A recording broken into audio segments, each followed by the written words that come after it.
Jay, we just talked about Haleigh's accomplishments this weekend, and then obviously in her career. What has she meant to this program? I mean, I feel like we have the same conversation every week. She's that consistent, and you see it in her answers, and that's who she is, y'all. I mean, when I talk to her, those are the answers I get. And they're not contrived, and they're not. It's just genuinely how she feels, and she's been tremendous. She's an all-timer in my book, but we're not.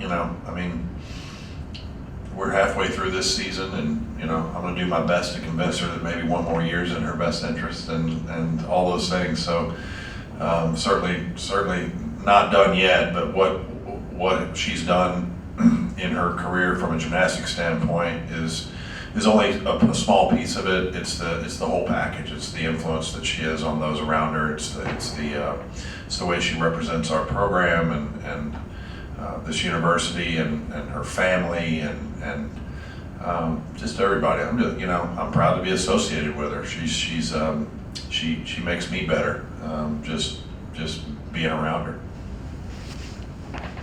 Halfway through this season, who do you feel like have been some of the unsung heroes of this team through halfway? Oh, there's a lot of them, and I appreciate that question because I think a lot of times, everybody wants to focus on our kids that are doing the all around, and Kaya and Haleigh and Leah Finnegan certainly deserving of all the attention that they get, but I think KJ Johnson is a huge part of what we do, not just the two events that she does at an incredibly consistent level, but also the edge and the personality and the thing that she provides in terms of the energy of the group. I think Sierra is a big part of that too, incredibly tenacious competitor and a big performer for us. I think Sav has come in and been a real kind of steadying force for us in so many ways. She's very verbal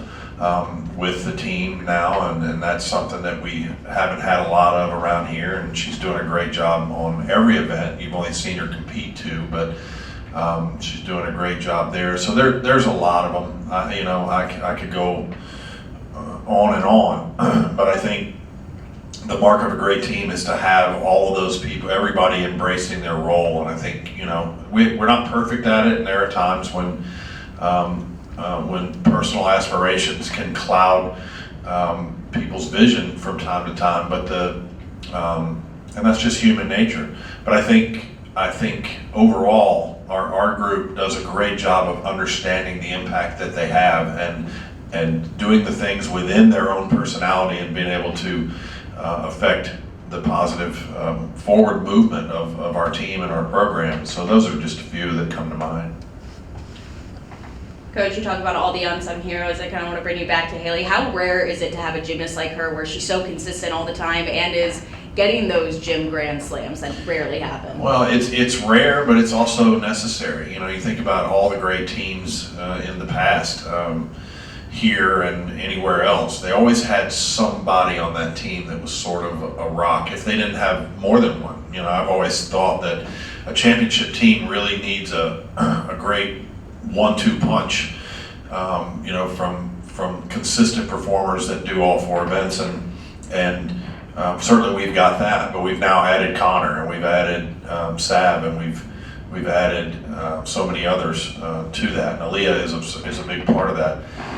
It is rare, but it's also necessary, and so I think the fact that we have several of those types of gymnasts on our team, bodes very well for us, and not only for this year, but the future's bright too in the next several years as we go, because we're gonna still have some of those people around. Coach, what do you think was the biggest difference between this past meet and then Missouri a couple weeks ago? It's just normal growth. I think we make a lot of first and second meet mistakes, and we still want to bring that up from time to time. But I think, particularly you mentioned balance beam earlier, it really hasn't been a problem after the first or second meet. It's, doesn't mean we haven't had mistakes, but we've had mistakes in other places. The place that I thought we didn't perform well this this week was on bars and ball. You know, I thought floor and beam were outstanding, and so we're in a normal growth pattern. We're entering the mid part of the season, and we should begin to level out. We should begin to hit our stride and be more consistent, and that's what I'm seeing. So I think I trust these guys, these women. I trust their mindset. I trust who they want to be. Are we going to be perfect at it every single meet? Probably not, but as we go, are we going to become more consistent with that mindset and that approach? It looks that way, and I anticipate them to continue to grow and continue to be better each week, and so far that's what we've seen. Haleigh mentioned landings and working on those. Is that one of the takeaways that you feel like this group can get better this week? Yeah, we landed one bar dismount and one vault out of 12 routines to start a meet, and we still walked away with a fairly comfortable win.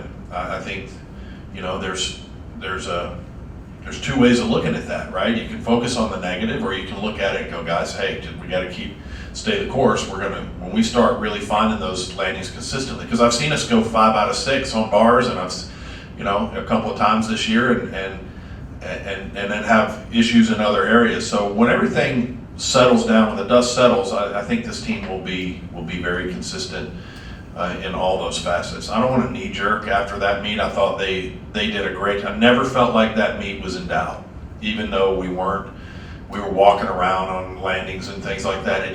There was an ease and a confidence that I had not felt necessarily all year, and I never felt like they were going to relinquish the lead or anything like that. They were fighting with themselves, and I may have said it in another interview. They were trying to lace it every time, just trying to, you know, really overemphasize maybe. And some of that, you know, we've got to make sure that we don't talk too much about either, because what we're seeing in practice is great, and at some point that's going to carry over, and we're going to begin to see that more times than not when we get into competition. Just curious if you guys did anything different to get used to the road equipment, maybe this past meet than you have. There's not anything you can do, because you don't know what it feels like till you get there, you know. And there's some different things out there now. There's a new foam power deck, something, I don't know what they're calling it, but AAI is constantly changing specs on certain things, and everybody's kind of gone to a wood top birch floor underneath, and it's moved towards that, and then you put it on top of different surfaces every time you go somewhere. Sometimes it's on a basketball floor, sometimes it's on concrete. So there's really no way to know until you get there, and so what you're asking them to do is in the 15 minutes that they get to feel the equipment when they get there, make those adjustments. And certainly I think that played a role. It's not an excuse. I mean, we can't make excuses about, you know, the things that we do. We've got to demand it of ourselves. But you do know that when we get into postseason, there's always a training day where you get in there the day before and can kind of work the kinks out on some of those things. It makes a difference. The bars flex a little more differently. Sometimes a beam will feel more wobbly on a certain surface. Sometimes, you know, these are all little things, but they're not things that should dictate an outcome. You mentioned the growth earlier. Do you like this team's trajectory? I do. Right now? I do. I was the only time I was really kind of not happy.